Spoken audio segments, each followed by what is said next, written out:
What's up, everybody? Welcome back to the AM, guys. Welcome back to 5 Minute Rants. So for those of you guys listening, I'm going to talk about branding today.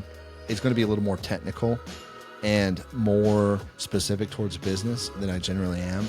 But I think this is important. And the reason why is we have a lot of clients that we talk to, and I normally end up having this conversation with them about brand. And one of the early mistakes that Andrew and I made is, cool, brand is a logo. And that's not true. Brand is not a logo. Your logo is like your fingerprint. It just identifies you as a person. That's all your logo is. It's one of your fingerprints because you got multiple, right? Each finger is different. And so along the journey, Andrew and I really began to realize and understand that brand is more than just marketing collateral. It's more than a logo. It's more than colors and fonts. Brand is essentially this. It is the entire comprehensive identity and character of your company and how people perceive it, all produced down into a single gut emotional response when they think about you. So if you think of McDonald's, what's the first emotional response that you had towards them? If you think about Nike, what's the first emotional response you had towards Nike? If you think about Adidas, or if you think about Chick-fil-A, or if you think about some well-known company, right? Those first gut reactions, that's brand. Now, the question is, how do you actually make brand? How do you actually create that?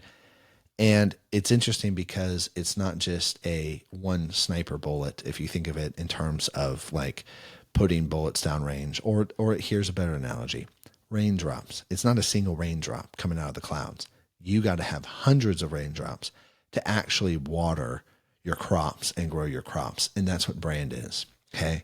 You have lots of touch points out there, and they're all small moments from everywhere from in-store customer experience to scripting and voicing and language to the internal culture that helps shape the team and how they interact with your customers, how they interact with potential buyers, your marketing and advertising, right? The visual appearance. And so there's two things that we break brand down into normally. One is brand character, which is the heart behind the brand and a lot of the internal workings behind the brand. And then we have brand presentation, which is how we actually visually display the brand and how people tangibly interact with the brand. And it breaks down into those two subsets. And if you take those and go further, you can map out the whole journey. But the reason why I'm talking about this is brand of the company, your brand of the company is going to be whatever you want it to be and how you design it to be. But there's one small key piece about it. You cannot escape the leadership of the company. Leadership always directly influences brand. That's why when companies and boards pick CEOs and leaders, it is so vital because it directly influences brand. The C-suite, the executive suite of the company has such a direct impact on brand. It's tangible across the audience and across the consumers and customer base of that company.